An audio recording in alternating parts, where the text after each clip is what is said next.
and it will save to your computer when you end the meeting. Fantastic. All right, thank you, Senator. Have a good day today. Thank you. Good morning, Senator. Thank you for joining us. Absolutely. Thank you for having me.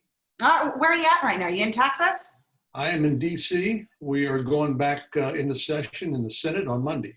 Okay, so Senator, home state of Texas, we are beginning phase 1 of reopening that rollout today.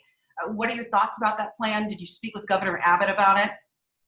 Well, I've been talking to Governor Abbott and all of our mayors and county judges throughout this crisis. And I know Governor Abbott, I've known him a long time, and I know he's taking advice from the very best minds and expertise he possibly can. But everybody knows that while it's essential that we maintain social distancing and good personal hygiene, and we do everything we can to flatten the curve, we can't stay hunkered down in our homes forever. And so I think what he's proposed is a reasonable way for us to get started. Obviously, once we get started and people begin to reopen, then we'll hit the pause button, look around, see how things are going, and be subject to change based on the data. But I think it's important for us to recognize that we're going to have to come out of this economic crisis as well as the public health crisis, and now's the time to get started. Senator, just a few minutes ago, I think it was the last tweet that you put out, it was a quote from FDR. We have nothing to fear but fear itself. Can you elaborate on why that was the message you chose to send out? Well, it seemed appropriate to me. Obviously, we've all know how to manage risks in our life, but the problem here is there's so much uncertainty. And indeed, some of the things that we were told at the beginning have proven not to be true. We're all bombarded by a lot of different information. And frankly, a lot of it, I think, is designed to scare us. And what we need to do is be clear-eyed and focused on the problem and solving the problem. That's what our leaders in Texas and at the local level have been doing, and I think doing a good job at it. But we can get through this. We just need to realize that some of it's up to us personally to exercise good hygiene, to make sure we maintain social distancing, and if you can't, to wear a mask to make sure that you don't continue to spread this. But we've had an extraordinary response at all levels of our government to this crisis, and I think I'm proud of the results. Has it been tragic, the loss of life? Absolutely. But we're working to do the very best we can, and I think we just need to encourage one another. Senator, FDR also said when he spoke in this moment that he believed the American public will always give well-intentioned leaders the benefit of the doubt, that they will try a solution, and if that doesn't work, they'll reassess and try another one. Do you think the American public, decades later, has that same sentiment for leaders as we go through this uncharted territory where, like you said, there are so many unknowns? Well, I hope so, because obviously nothing we do is going to be perfect. There are going to be mistakes. There are going to be things that result in unintended consequences. There are going to be gaps that we need to fill. That's why in Congress, for example, we've now passed 4 pieces of legislation to address the public health and economic crisis that we're in the midst of. And we're continuing to monitor what else needs to be done. I'm confident that this is not the last legislation we will pass. But in the end, I do think that people recognize that when you're trying to do your best and when you have good intentions, and they will give you a little bit of slack, cut you a little bit of slack when things don't turn out exactly perfect. But we know we're in a polarized political environment. We're coming up on an election in November. So there are a lot of competing agendas, including propaganda efforts by some of our adversaries like Russia and China and Iran. So it's a confusing time, but if we keep our heads firmly screwed on and we try our best and work together, we'll get through this. Senator, that brings me to my next question. There's folks at home that can't work, they don't have a paycheck coming in. We elect lawmakers, we put you all in these positions to make decisions, to find solutions. It's no secret that we're in an incredibly partisan era. What would you say to folks that are so sick of the partisan bickering? Because right now what we need is action above partisan politics. Well, this is not a time for partisan bickering or partisan dysfunction. That's one reason I'm proud of the fact that we have been able to pass 4 pieces of legislation so far, almost unanimously, spending trillions of dollars. Can you imagine? Just 2 or 3 months ago, somebody suggesting that that would be possible. And so I just think we need to try to keep our focus, recognizing we're all in this together, and hopefully appeal to the better angels of our nature, even in this polarized environment, even with so much coming at us on social media and on TV and in the midst of a run up to a political campaign. I think this election is going to be about how public officials did respond to the crisis. I don't think people demand perfection, but they do expect us to do our best and to not get bogged down by other considerations like partisan politics. You know, one saying that I really like is no mistake should be wasted, meaning that we can learn from every mistake. In this short time, what are some mistakes, granted maybe well-intentioned, that you guys have said, okay, we tried this, that had unintended consequences, or maybe that didn't work, and we learned and now we're reassessing? Well, let me mention 2 things. One is sort of a longer term and the other is short term, but one of the things this virus has taught us that we can't depend on other countries for our supply chain or personal protective equipment or medical equipment or pharmaceuticals. Just because some other country can do it cheaper doesn't mean that that's a safe alternative for us.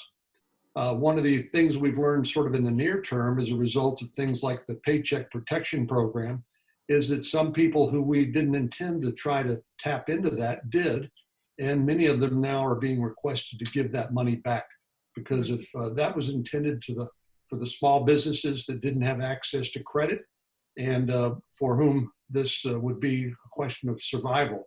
And so we didn't expect that publicly traded companies with large, great ability to borrow money and sustain themselves would be competing with mom and pop organizations to do this. So we've tweaked that as we've gone along, both through using Treasury and the guidance that they provide, as well as additional tweaks in legislation. I'm sure that process will continue. My parents are small business owners, and I've spoken to many small business owners who say they understand these are uncharted territories. One frustration for them is reopening. Not a lot of money is going to be coming in. This is going to be longer term. Right. Is there a longer term plan for continued support, assistance, as we continue to navigate this? Because they can't hire back, most of these businesses cannot hire back all of their employees today or tomorrow, because there's not going to be that many folks coming in. Well, that's where, public confidence is really important, because again, we can tell business you can open up, but we can't make them do it. And we particularly can't make them do it if they don't have customers. And so this is a confidence building measure as well. But yes, I believe that we are in this for the long term. There is one of the biggest pieces of the legislation we did called the CARES Act, provided for a new lending facility that has not yet been implemented, but will be available soon to provide additional loans and credit to businesses, both small and large. So we are doing everything we know how to do to try to sustain those small businesses, because we will come out of this. We will defeat the virus. We will get a treatment. We will get a vaccine. In the meantime, we need to make sure these businesses and the jobs that they provide are still around, so that we can rebound economically once we deal with the public health problem. Senator, this is a balancing act of the considerations for the economy and folks, their livelihoods, but also public health. Do you know, for the state of Texas, when the governor made the decision to begin the rollout, was it because the economic numbers we were seeing, or because we're seeing better numbers or feeling better about the treatment of this virus? How are those two weighed?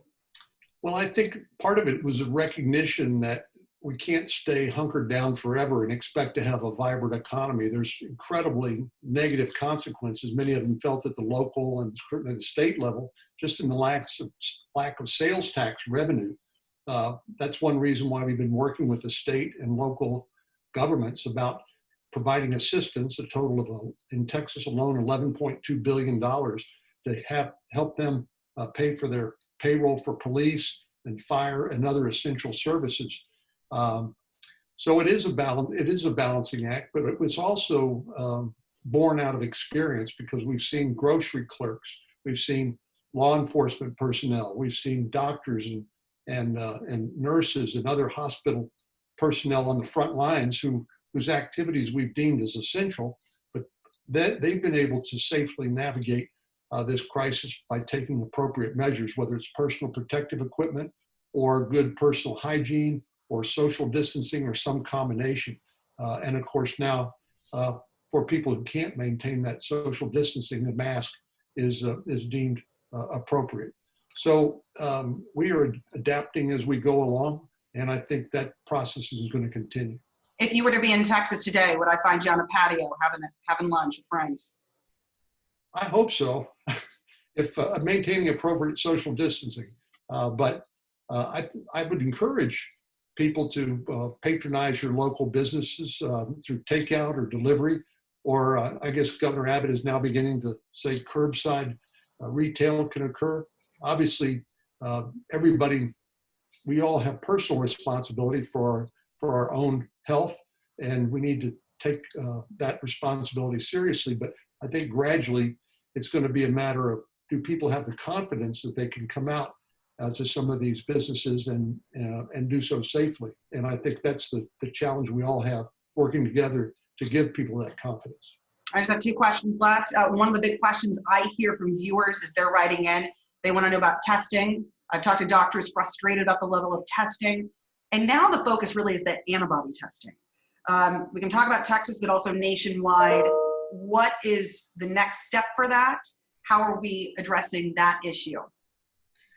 Well, testing is very important, and there's different type of testing, as you suggest. And what we've had to do is to prioritize people on the front lines, doctors, nurses, healthcare professionals, because we don't want them to get ill and spread the virus to the very people they're trying to protect. But right now, the Center for Disease Control recommends you get tested only if you have symptoms.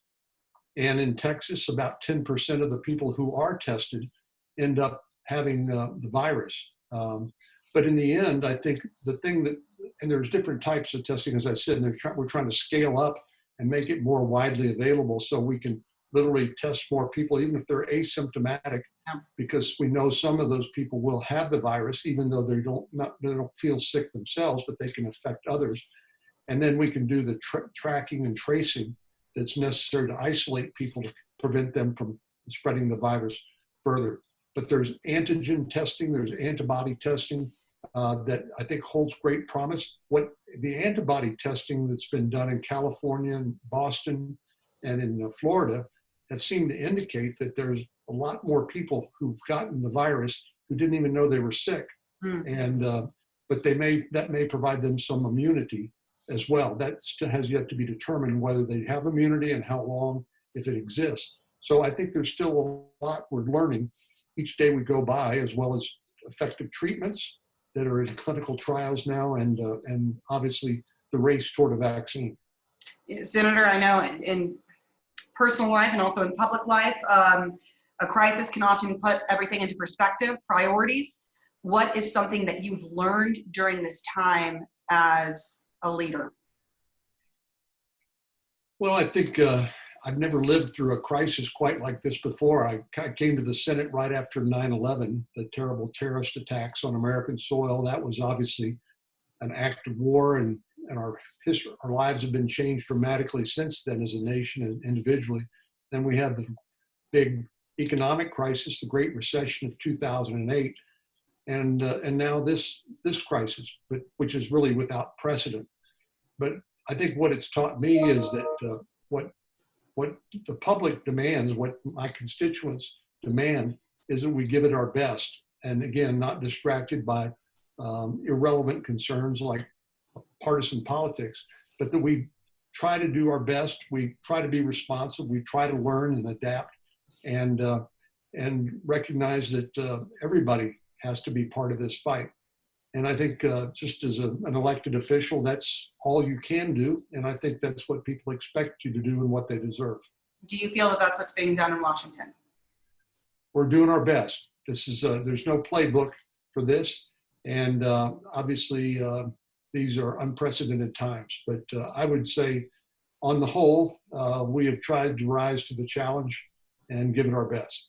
Well, I'll tell you, I talked to so many people from so many backgrounds, and they're depending on the decisions that you all make, and it impacts their daily life in such profound ways. Absolutely, absolutely. Well, we owe them our best. Senator, is there anything else you'd like to add?